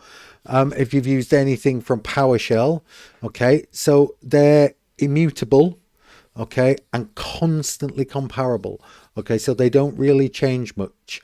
Lists are strictly speaking not hash tables because they can be changed, okay. Dictionaries are analogous to hash tables in the sense that they're programming structures that are like, if you're looking at, like I said, PowerShell hash tables, but mathematically dictionaries are not hash tables, but tuples are. Okay, and a tuple is like a list, so a tuple is like an array, as in that it's an ordered sequence of values counting at 0 again. Yeah, but it cannot be changed. So that immutability makes it a hash table. Okay, which means, okay, that can go into a set. So let's just have a look here. Okay, I'm going to very quickly create a tuple. Okay, so there we are. There's a tuple. Right, set, tuple, similar stuff here, so let's go in there and have a quick look.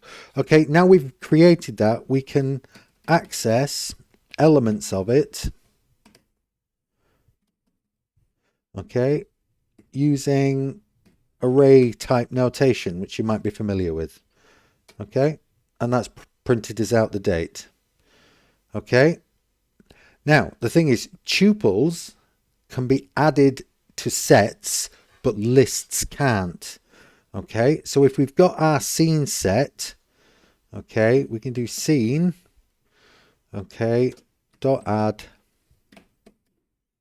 my tuple. Okay, let's have a look and I think, are we there with that? No, got a space there. All right, and that's absolutely fine. Okay, we can also add something else in there. And again, just to save my typing fingers, let's pop that in there. Scene.add different values here. Okay, that also works because we're injecting a raw tuple into it there. Okay, and then just let's go power honest, print len. There's a len gone, there it is. Ah, there it is. Okay, 4. And we can see that because we've added the original tuple in there. Okay. And we've added the elements. So now let's just do this again. Okay. Print. But let's just go up. Print add my tuple. Okay. And then let's print the length again. And it's still 4. Okay. So what we're saying here is for each line matching, okay, for each line matching, so any duplicates, we create a tuple of the timestamp, the IP, and the username. Okay. And we check that tuple is already in our scene set, something that we've seen. If it is, we can skip it and just ignore it. Okay. If it's a duplicate, it's not.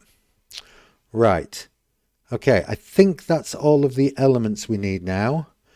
So I think we can put this all together into the full loop. Okay, right. Let's go. Okay, so here's the assembled lot. Okay, let's run through it. This is the heart of the parser, really.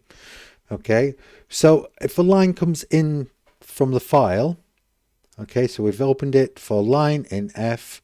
Okay, when the line comes in from the file, okay, we'll try the failed passwords first, and if it matches, okay, it's a match object. If not, it's none.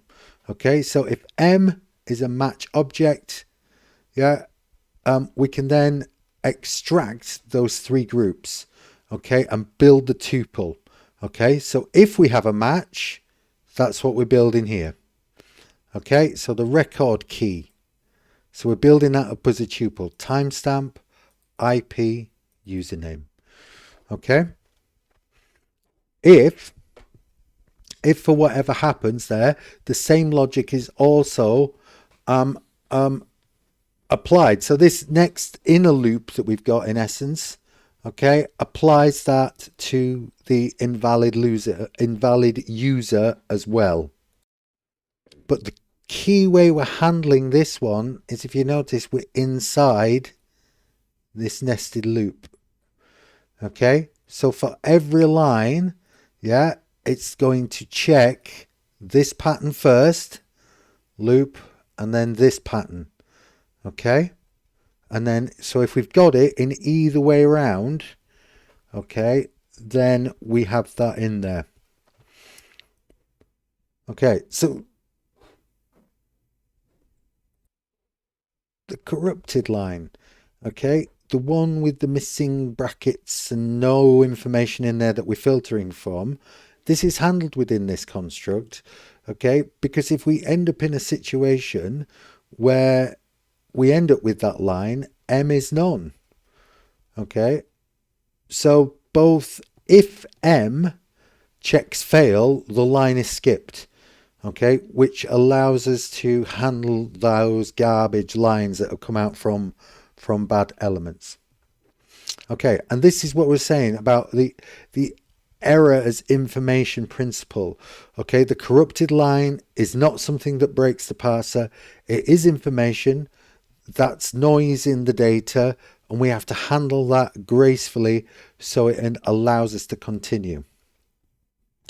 Okay, so where are we now? We've got a parse arguments, yeah, that reads all of our arguments from the command line. Okay, we've got a nice set of pattern matching strings at the top for our regular expressions. Okay, And then we've also now got a nice nested loop that iterates over those lines, matching patterns and extracting the information that we want. It also handles duplications through the use of the tuples, okay, and the sets. And then what we need to do now is write those things to a CSV file. Okay, and that's where we're heading next. All right. Okay, so back into our code. All right, and we're going to fill in this one here now. Okay, so I'll start typing this in. I'll be back in a second. All right, there we go. So we've got this in here now. Okay, so what we're saying is our write CSV, okay, it takes our records and our output path. Okay, and that's what we've got here. Okay, so we're going to use a couple of elements to be able to write our CSV files. Okay, so we've got a list of dictionaries in essence. Okay, and each one has 3 keys. So that's what we're trying to deal with here. Okay, that's coming out of our records element. Okay, and so we're returning whatever we found out of that element there.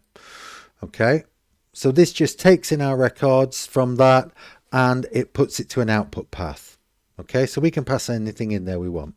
Again, we're wrapping the output path as a path object. So we've got all of those elements that we need in there. And now what we're going to do is we're going to open the file for writing. Okay, so write mode creates the file, or it overwrites it if it exists. Yeah, we need the new line, okay, because that's there for the CSV module itself. Okay, and again, we need the encoding. Right, so now we're using with again, path open. This time it's write. We're bringing in the new line element that we've said. We've got our encoding as F for the file.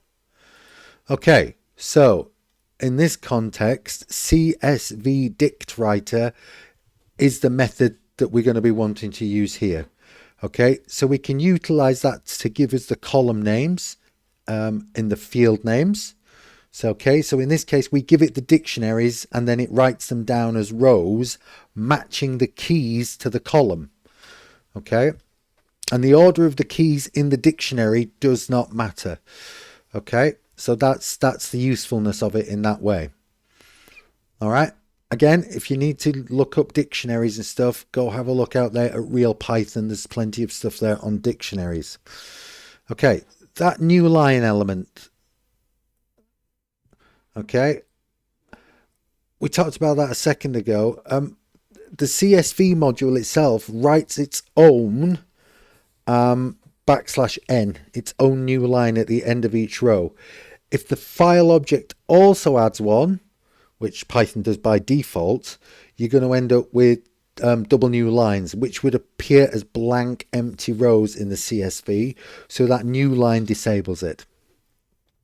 Okay, and also this function does not care what the log files are, what the regex patterns are, or anything like that. It takes a list of records and records it towards a path. Okay, if we decide later on that we wanted to move this into JSON instead of CSV, we just simply write a new output function and nothing else changes. Okay, so what we're doing here is we've got this separation of concerns. Okay, right. So we've got the structure there. We've really got the structure there of our log parser. Okay. Now, I think the next thing that we should be doing, okay, is looking at the only way to really find that out is to undertake some unit tests.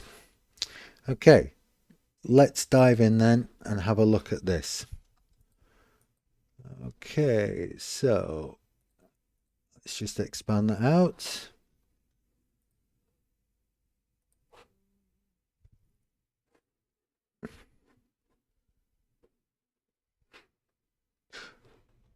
Right, so we've done some things, okay? But what is a unit test? Well, a test in essence is a small function that calls your code with a very tightly defined input to check whether the output is what you expected, and it simply reports pass or fail. If you've done some work beforehand, we've seen tests and how they work, and they're an important part of elements. Okay, so for our tests, we're going to do something similar than what the field tests would do, but these aren't the field tests. These are an example to think about how you can test your own code as you go along. So in this case, we want to import CSV because we want to check we're able to type import for a start. Okay, so we want to be able to manipulate CSV files from pathlib. Yeah, import path, that's what we want. Okay, we don't want re this time. We're not interested in that, but we do want pytest. Pytest. Yeah, and it's picked that up. Okay, this is the full path to our module, which is what we've actually created here. Yeah, our gateway underscore parser. So what we're saying is from toolkit task 1 gateway parser.py import parselog. Okay, and I also want to import the write CSV function. Okay, but what's interesting about this is if I just do that, we can see everything that we've had inside of our gateway parser. There's our main function, our parse arguments, the parse log, okay, our CSV files. All right, so also if you notice, we can pull in our constants. But for now, let's just do parse log. Good guess, but no, and write CSV, okay. Right, so we've imported those, and that's what I was telling you earlier on about the underscore main. That file will now not run the main because that underscore name will evaluate to negative. Right, so let's add in some information here. Okay, so the first thing we're going to do is we're going to add in a known attack. Okay, and then we're going to test that. Okay. And we'll write our first test. Okay, so it's like writing a function. Def test failed password extracted. Test failed password extracted. Temp path is a fixture and fitting, if you like, of testing. Okay, it just creates a temporary folder and a directory for you. Yeah. It's not something you need to worry about. Okay, and in this sense, IntelliSense has picked up something quite reasonable. Okay, so we're going to dump this out to a test log. We've got our known attack line coming in. Okay, this converts our string, or it should convert a string. Yes, we want a string. See, it's worthwhile checking. It's worthwhile checking. Yeah, because we call our function and the string element, we're casting the output of this back to being a string. Okay, and then the assert element here. Okay, so this is a Python keyword. Okay, assert len records equals 1 means that if this expression is true, carry on. Yeah, if it's false, don't bother. The test fails, and then PyTest will tell you what the actual value was. So each assert is a mini checkpoint. You are stating what you expect, and you're going to test if the framework verifies it. Okay, and you can see it's pulling information from that there. Okay, so that's the first thing we're going to do. The second test we're going to pop in there is our corrupted line test. Okay, so this is the one where we're dealing with and handling our malformed lines. Okay, so again, let's do this one. Okay, it's taken that well, and let's have a look and double check. Okay, so again, similar thing. It's bringing in our corrupted line. Okay, again, we're casting back to the string. Okay, and then we should find no records in this case. The corrupted line should be ignored. Okay, so this isn't a crash or an error. What we're saying here, okay, is that if it returns of nothing, okay, then that's good. All right, and then the final test we're going to write, okay, is not that one. It's the de-duplication test. That's not the final, it's the penultimate one. Okay, so we need to check our script will handle duplicate lines. So let's get rid of that for a start. And let's see how it handles this one. Test duplicate lines. Yeah, we'll go with that. Okay. Right, so log file, yes, we're good there. We got the duplicate, we got the strings. Okay, this time, okay, we should have two identical lines. One recorded after the deduplication. All right, so the length of this should equal 2. All right, I'll check the logic on that when we run it, but I think we should be right. Right, I think we're there, are we? You know, what's the worst that could happen? Error messages, that's all. Right, so let's try this. PyTest, test underscore gateway, test parser, and we want -v, okay? So we've got these tests. Let's see how it goes. All right, we got errors. Okay, interrupted, one error during collection. Okay, this is useful. It's information here, look. So it's saying that our Python, our package might not have valid Python names. Okay, and that's why that error is returned back there. Okay, so we've got no module found, no module name toolkit. So it's pulling that in. That's not a Python module. Okay, I understand now. You've got to put an empty Python file in there for Python modules. So yeah, if we were doing this, we'd have to put a file in there, which is _init _.py. We'd have to put that in that file there. Okay, that's what helps you create what are in essence packages and modules. Okay, so let's go back up there and just let's see if we can pull that back. Okay, let's save that. Okay, because now we're dealing with it in the same directory. So that shouldn't necessarily throw up any module issues. Okay, this time we've got another error, interrupted again. Let's have a look and see. Okay, I think I see the error there. Okay, and again, it's told us, look, it's there on the code. Line 59, so let's just have a quick look. Let's get rid of that. Okay, save it. All right, okay, so we've got a failed here. Okay, test gateway failed to extract timestamp.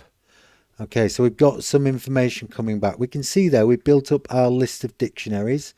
Okay, so let's have a look and see what we should have done with that.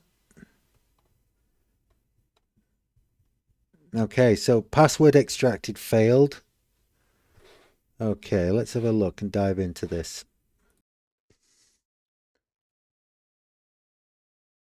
Okay, here it is. Yeah, so there, key error timestamp. So that's pulling in from our gateway parser. Let's have a look. Ah, lowercase. Lowercase. Let's make them all lowercase. Although, what have we called it in the pattern?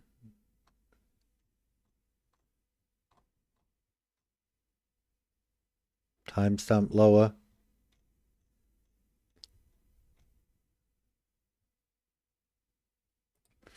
going to do the same with IP and user account. Okay, let's keep those sane. All right, let's go back and look at what else was erroring on. What else were we erroring on? That might be it. Let's just run it again and save that and run it again.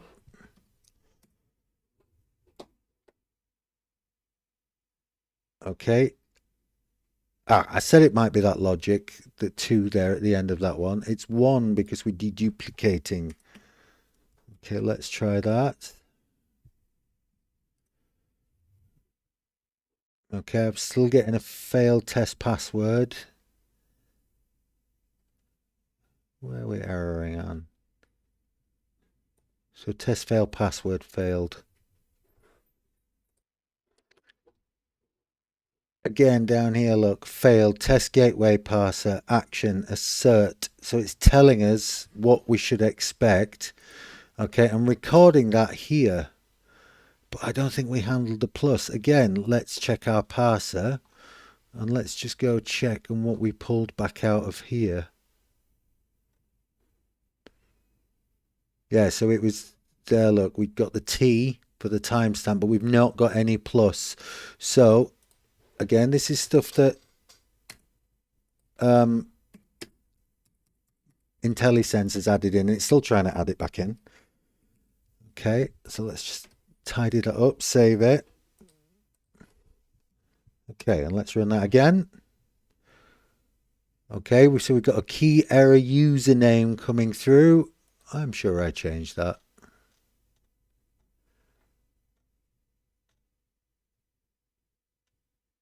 Username. We check it at the top. Is our group correct? Username lowercase. Username. Let's just double check that again. Username. Oh, hang on, it's user account. Yeah, okay. Right. I'm going to change this here. Username.